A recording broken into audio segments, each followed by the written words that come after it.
Hello, everyone. Welcome to Small Biz Tips. Today, I have an opportunity to bring someone that I met a few weeks ago.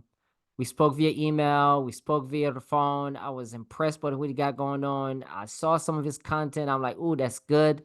I had to bring him on. Mike, what's going on, man? Hey, Joubert, thanks for having me. I appreciate it, man. Excited to add some value today. Well, I'm excited to have you. So, before we jump onto your greatness, who is Mike? Mike is a husband, a father, and I would say a business owner, a business leader who wants to grow and educate myself so I can serve humanity at the highest level.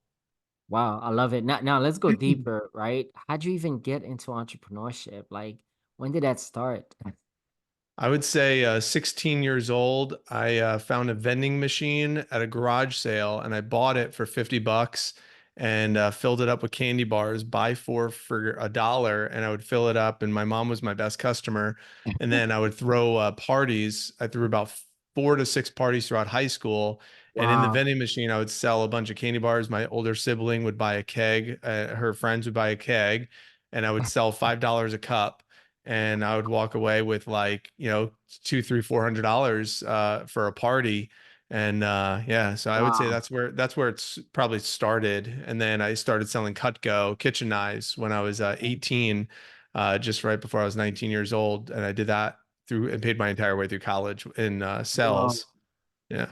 I'm curious, right? Because I know a lot of people when I was going to college that took a job at Cutco. They didn't last.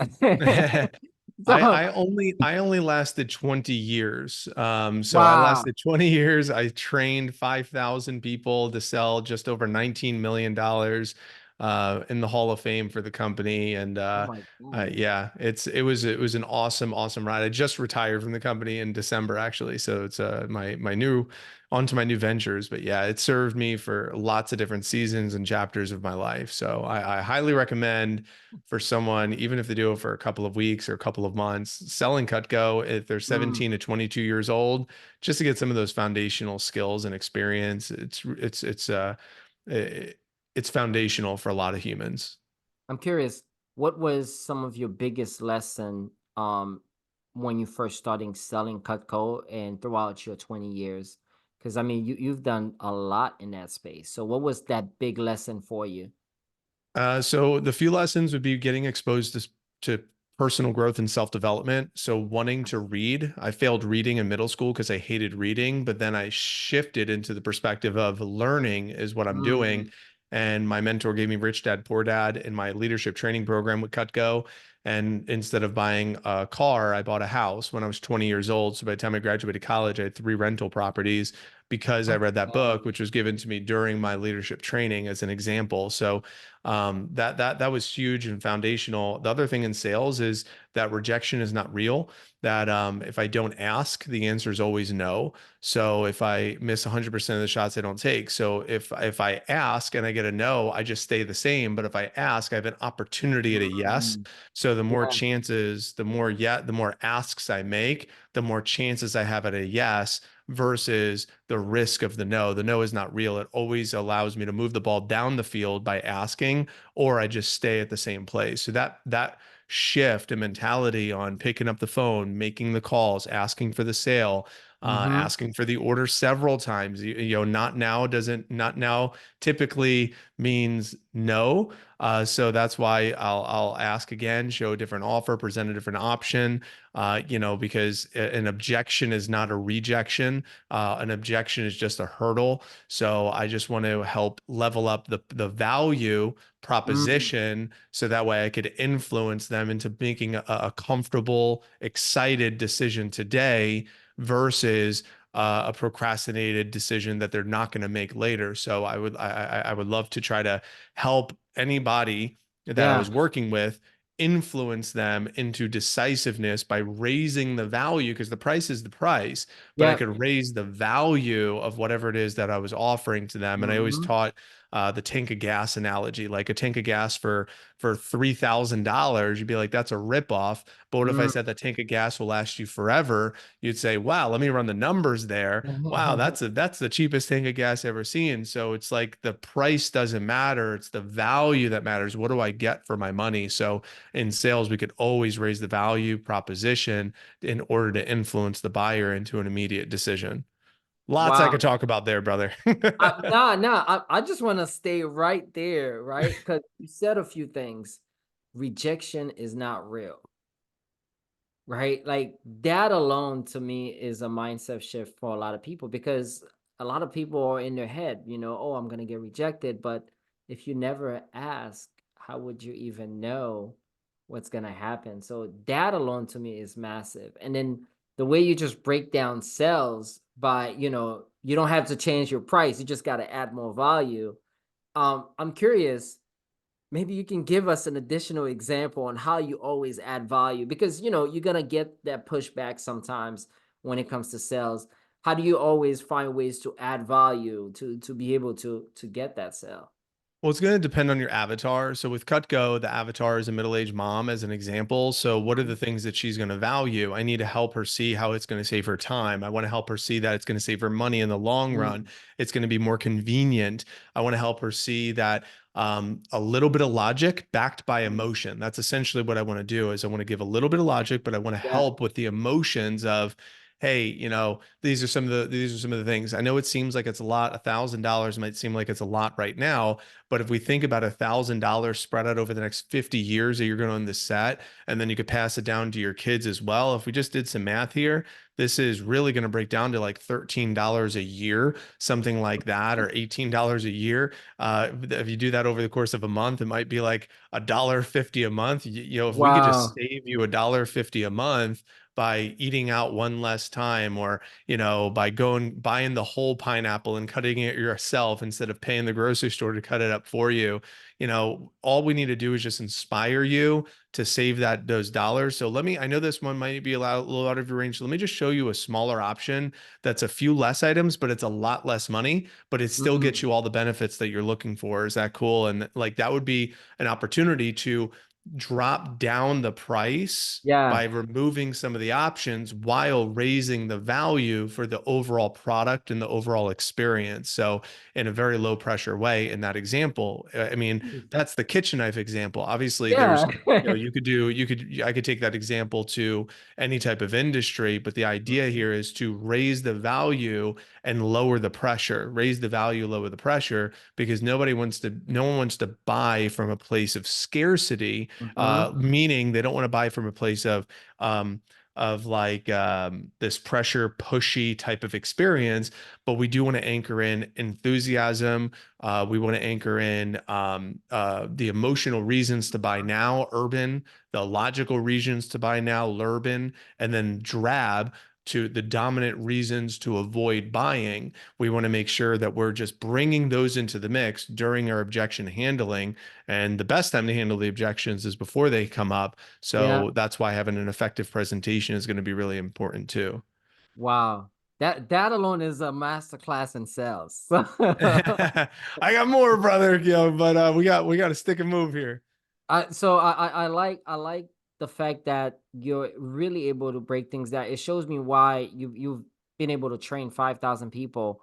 Now I'm curious, when you were training 5,000 people over that period of a time, what were some of the, things that you seen in some of those trainee that helped them, right? Like some trainee become way better than others, some people just outperform others. Like what have you seen throughout that time period?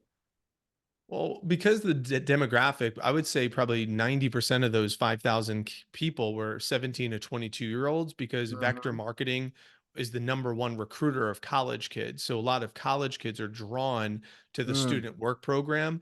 The thing that most of them have in common is that they don't have any experience. So we're mm, taking someone with absolutely no experience and yeah, having and molding them and shaping them into a whole new belief structure, because most of them are under the impression, really the disillusionment, that I exchange my time for money. If I give you Mm. time, I get a paycheck, meaning I go to work, I put in my hours, and I get $15 an hour, and you pay me my paycheck, and I'm done.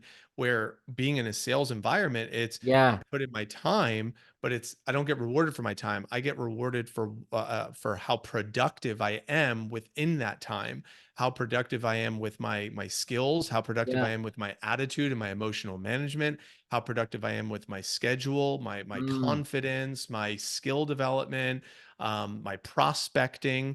These are all the Mm. things that we want to help, because realistically, we can take someone with no experience at all, put them in front of the ideal prospect that even if Yeah. you suck at the presentation, they'll still buy the product. That's a big confidence boost. So Oh, if yeah. someone has no experience, the best thing I would say is just figure out the bullseye. Make a list of like 10 or 20 or 30 Mhm. qualities of your ideal client that would buy, regardless of price and regardless of who is selling to them. And that's the bullseye. And then, like, say if it was 10, using an example, 10's the Yeah. bullseye, then like 7 would be close. That'd be like a B. Yeah. 4 to the 10 would be like, if they don't hit these four, then it's a suspect. It's not a prospect. So Mhm. the goal would be have someone have a draw the circle. What are the 4, the 7, and the 10 criteria? Find the people with the 10 and just do your shitty presentation for those 10 people, but you'll see that they'll buy, and that Mm. brings confidence. And from that confidence, that brings momentum. And from that Mhm. momentum will bring the desire to do more. Too often people pull themselves out of the game because they lose confidence, and Yeah. that's important in sales, is because sales is a transfer of emotion. So we really need to make sure that we're protecting our confidence as much as possible. Wow. Wow. Man, I need to have you do a master class. Speaking of that, I know you've been able to retire from that career. Congratulations. Now you new ventures. Can you share a bit more about what you got going on now and how you're helping business owners and entrepreneurs around the world right now? Yeah, I appreciate that question. So it came out of circumstance. Hmm. So in 2000, I'll give the short version, the abridged Yeah. version. So in Cutco, I was a grinder. I was working. I was doing all the work. I was everything. I wore every hat, because those properties I bought when in my early 20s, Hmm. when the market collapsed in 2008, I lost the properties. I was negative Mm. 130,000 in debt. I had a 400 credit score, and I was near bankrupt. So I Wow. was working my tail off in my Cutco business, making like 50 to 75,000 a year, working every day 24/7 to try to Mm. like work my way out of this. But the challenge was it compromised relationship, it compromised my health. Mm. I didn't really have that much, fun outside of what I was doing. So in 2012, I went to a Tony Robbins event. I walked across fire. And at that event, he said, "My mess is my message." So all the Mm. valley of my 20s that I experienced, I decided to craft my message. And then Yeah. that next year, 2013, 2014, I spent an entire year speaking to the schools in Pinellas County, Florida. I spent 300 hours speaking and to Wow. craft what that message was. And that turned into my first book, which is this one over here, Grab Tomorrow Your Best Congrats. Year Ever. And that turned into a #1 Amazon bestseller, which led into 9 total books, which also opened up a nonprofit called PB&J for Tampa Bay that I started in 2015, where we provided over 100,000 meals to the less fortunate. It was great. I Congrats. was speaking. I was speaking to the schools, doing book signing events. The schools were buying the books, and the curriculums was awesome. But I still had no time freedom. So, Mm. 2014, my now wife, we started dating. I really loved her, but my dad works 6 days a week in his plumbing business. I didn't want to do that. I wanted to have like some freedom. So I Yeah. hired my first business coach in 2016. He helped scale a company in India from 6 Mm. million to 30 million, had a team of 1,400 people underneath him. He came to the States and started teaching small business owners how to Mm. corporatize their business. So in 2016, I hired him. So in 2016, through COVID, really, I was installing these systems into my direct sales office. I'm like Mm. bringing in offshore virtual assistants, putting like Zapier and automations in place, and Yes. installing CRMs and all these different things that was unconventional in the direct sales business. So I can work from home, so I could buy back my time and be a present dad and husband. Then COVID hit. It was like, boom, all systems go. And we provided 1,000 jobs and did over $2.5 million in sales in 2020. And I took an Congrats. 18-day road trip. We did Nice. $100,000 sales weeks. It was incredible.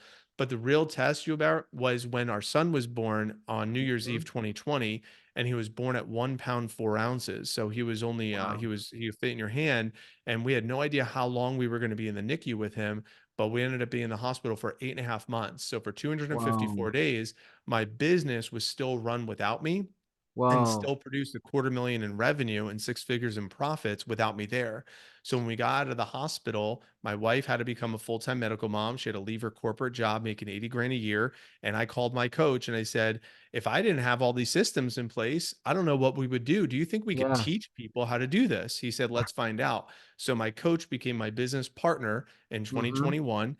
And then we built our business, what is now Better Than Rich, where we've helped hundreds and hundreds of business owners get their time freedom back. So that way they could become an owner versus an operator and remove themselves, whether it be Wow. to help be present with their kids and their kids sports or travel or vacations, not having to be like bombarded with phone calls all the time. Yeah. So it's out of circumstance. We have now created what we did. So 2021, 22, 23, it slowly started to shift where the revenue I was creating and the income I was generating from Mhm. this Better Than Rich not only replaced my wife's income, but really offset the multi Mm. six figures I was making from my Cutco business that was running without me. So I decided, I don't really need this other company anymore. It served me for 20 years. I loved it. It was great. We parted ways, and now Wow. in 2024 is the first full year of my adult life that I'm not with Cutco, and we're on pace for a seven-figure year. We're doing really That's great things, and it's been fantastic just to serve this avatar, these high earners that they're not time rich yet. They have a yeah. business, they have a family, but they really want to buy back their time, and being able to help that avatar has been rewarding, but it's also something that I could relate to and I could help, solve some of their problems. So it's a long, I know I said I was going to tell you a short story, but I guess I that's a long mean, story, but it's well, first, I'm super impressed because you've gone through the fire, right? And lucky for you, you hire someone that knows what they're doing, right? A lot of people are kind of scared to make that hire, that coach, that mentor that can help you. And he prepared you for winter, a winter that none of us were expecting. yeah, it is 100% true. And it's a good point because we do go through seasons. We go through seasons as Mhm. business owners, we go through seasons as humans, and Yeah. winter is the unpredictable season. So when we were in the Yes. hospital for 8.5 months, we didn't know. I had no idea. JFK said it best. The best time to work on the roof is when the sun is shining. So I Exactly. installed these systems in my business when things were pretty good. Like there weren't circumstances. If I waited until we were in the Yeah. hospital to try to install these systems, I would have been screwed. It would have been too Yeah. late. So because I was able to do that, it really helped in that sense. But that winter season was tough. It was a tough season. And Mm. when my son got out of the hospital, it was like, okay, now it's time to plant some seeds. Spring season is here. I didn't know how long winter was going to be, but I know that spring always follows winter. So Yes. so when spring came, it was planting these seeds. I took 30 days to plant these seeds to figure out what my next venture was going to be. I didn't Mhm. know it was going to be AI powered virtual assistant services and our operator to owner and time rich coaching pillars. Like I had no Mm. idea what it was going to be. But I spent 30 days. I invested 10, I guess five figures, tens of thousands into coaching Yeah. programs, communities to learn and figure out what my next move was, planting these seeds. And once I made that choice, I went into the coaching space. And I went into the coaching space while building Better Than Rich and turned Yeah. in 11 months a six-figure profit for my coach, Mike Abramowitz coaching. But then I realized is good until it wasn't, because the seeds I was planting in spring Yeah. were the seeds of me being a coach.